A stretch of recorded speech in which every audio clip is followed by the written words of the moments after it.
Mark Rowley, Commissioner of the Metropolitan Police, and Chief Constable Craig Guildford from West Midlands Police are trying their hardest to pass the blame of failed cases onto the Crown Prosecution Service. Now, we spoke about something very similar to this back on the 28th of February. I'll link to that report up here and in the description. The last report was about stripping the CPS of being the sole decision makers when it comes to charging people, but that report was referring to Chief Constable Stephen Watson of Greater Manchester Police, John Robbins of West Yorkshire Police, and Craig Guildford from West Midlands Police, who is named in this newest information. Rowley and Guildford are claiming that the CPS are cherry-picking cases to prosecute and that victims are being let down. I suppose this is nothing like cherry-picking which incidents you turn up to and which to ignore, though, is it?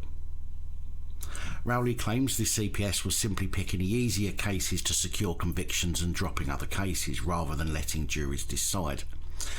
A bit like slapping people with CPOs and CBOs and other punishments without any due legal process, I suppose. These high-ranking plodders saying they get frustrated when they get the blame from victims for failing them, when, as they see it, it's the prosecutors that are to blame. Rowley said, when you look at the fact that the cases a CPS prosecute, 80% of them are successful, guilty pleas or convictions. That suggests that we're not taking on the harder cases, cherry-picking the easy cases rather than trying to get as many cases to court. Well, maybe 80% of prosecutions are successful because there's evidence. I mean, that claim alone doesn't prove a damn thing, Rowley, and certainly doesn't prove that they're taking on easier cases. Maybe it's due to the police doing just that. I mean, save the hard work and fob off crimes you can get away with, no further action in, and for the ones that are a slam dunk, those are the ones you are putting before the courts. After all, we know you don't investigate all reports, and you do choose whether to pursue a criminal report or not, rather than pursuing them all to see if there is evidence of a crime.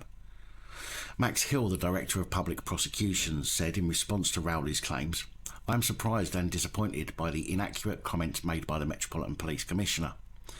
It is not true that prosecutors cherry-pick cases to improve prosecution rates.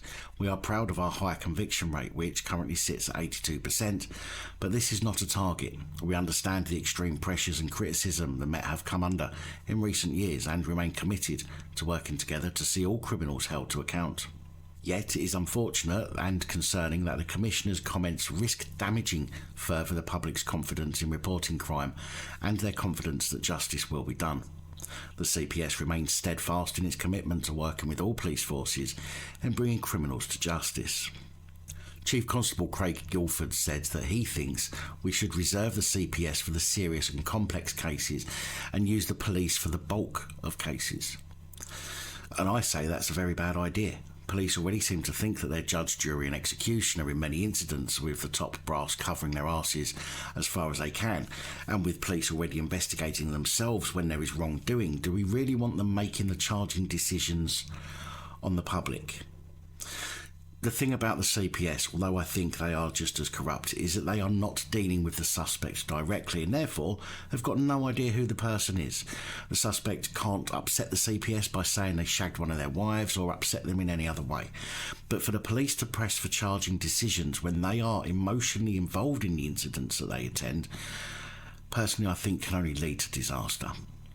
Now, of course, your view is important and I'd love to hear it. Let me know what you think in the comments below.